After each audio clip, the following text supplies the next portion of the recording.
What would you do if a bridge you were working on suddenly collapsed? Well, that's the reality for some folks in Baltimore, where the Francis Scott Key Bridge recently decided to take an unplanned dip into the Patapsco River. This wasn't your everyday run-of-the-mill bridge collapse, oh no. This one came with a twist, a cargo ship collision. The unfortunate event resulted in the tragic loss of 6 construction workers, a number that sends chills down the spine.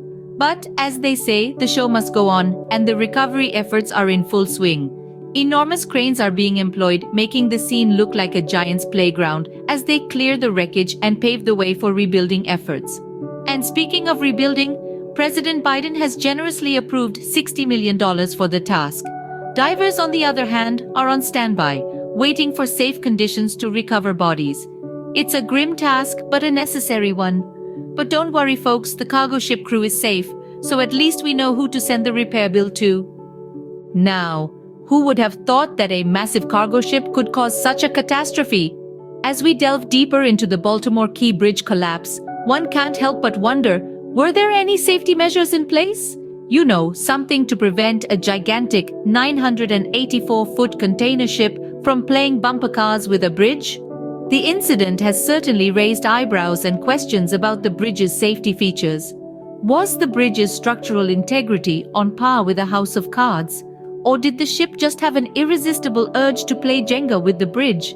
Jokes aside, the tragedy has sparked discussions and debates among experts about the effectiveness of protective structures like dolphins. No, not flipper, but marine structures designed to protect harbor installations from collisions. Some experts firmly believe that more robust protections could have prevented the collapse.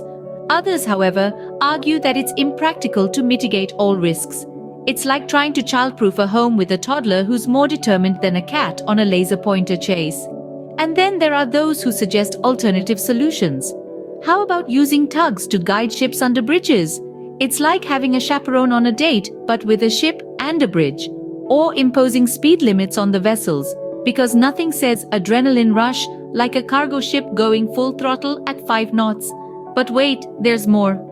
Some even propose considering alternative infrastructure like tunnels, because if a ship can't hit a bridge, surely it can't hit a tunnel, right? Unless, of course, we have a captain who thinks he's piloting a submarine. In the end, achieving complete safety in engineering structures is a complex dance between risk and probability. It's like trying to balance a cat on a tightrope. No matter how many safety nets you have, there's always a chance that Mr. Whiskers is going to take a tumble. So next time you're crossing a bridge, remember, it's not just trolls you have to watch out for. But hey, it's not all bad news. Think of all the extra exercise folks will get now that they have to swim across the river. The collapse of the Francis Scott Key Bridge in Baltimore has undeniably caused a ripple effect, a domino effect if you will. Let's start with the local businesses. Imagine you're a business owner, waiting for a shipment of goods, and suddenly you're told, sorry, your delivery is going to be a bit late, our usual route has fallen into the river.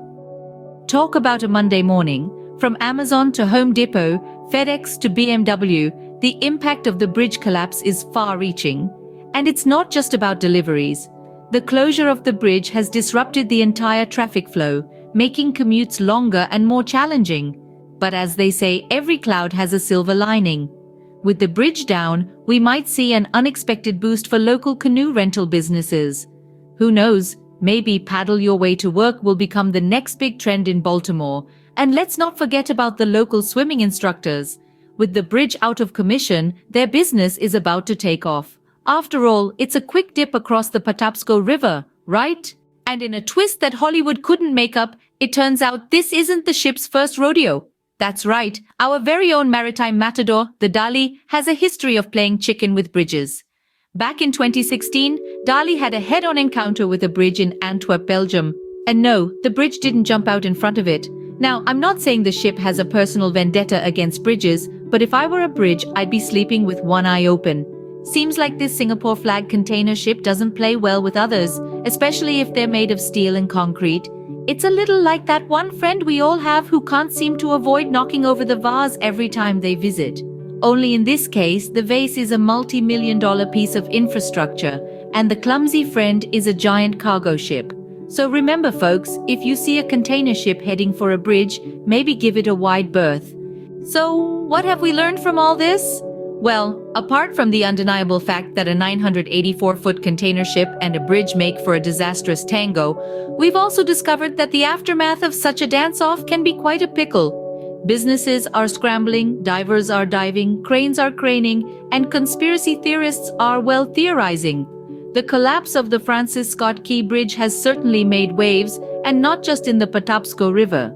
It's a ripple effect that's reached as far as the Oval Office, with President Biden approving a hefty $60 million for rebuilding efforts. Now, while we can't ignore the gravity of the situation, it's also crucial to find some levity. As we navigate the choppy waters of this catastrophe, we might consider that the real lesson here is the need for alternative modes of transport. Perhaps it's high time we all started investing in hovercrafts, or maybe even teleportation devices if we're feeling particularly futuristic. And remember, folks, when life gives you lemons, or in this case, a collapsed bridge, make lemonade, or maybe build a raft.